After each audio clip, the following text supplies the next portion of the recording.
The flying cat travelled a lot further than I was expecting. I don't want to say too much about that because I don't want to spoil the progression of the narrative. But what I will say is what started out as seeming like a Tom and Jerry cartoon about Tom and Jerry and a bird in what I assumed would be all set in the back garden kind of took a wider stretch and went in a lot more different directions. And I rather enjoyed that element of surprise because I wasn't expecting it. So I don't want to ruin that any more than I have done.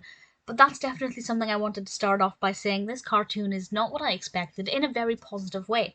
This was released in 1952, directed by William Hanna and Joseph Barbera, and this little bird, this little birdie, is this adorable little canary, and Jerry and the canary are spending a lot of time together. Of course, they are both small prey for Tom, and obviously, we see them working together to try and outsmart Tom. But Tom decides that the best way to try and capture this bird and this mouse who is in the bird's little house, and I absolutely love it, is to try and turn himself into a bird. I won't say any more than that or how he goes about doing it, but it was certainly an interesting progression of the narrative. Tom is clearly desperate to get his hands on this adorable little canary.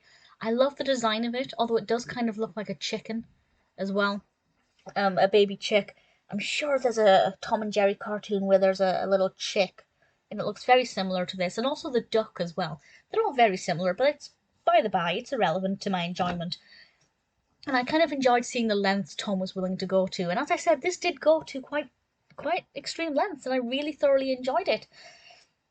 From the animation perspective, it's beautiful. We have some gorgeous soft colours, luscious green grasses. That's a tongue twister. Luscious green grasses, bright blue skies, some soft pink colours and blues. It's absolutely gorgeous to look at. The bird is absolutely beautiful. I like the kind of the height and how they've made him a very similar size to Jerry. That works very well.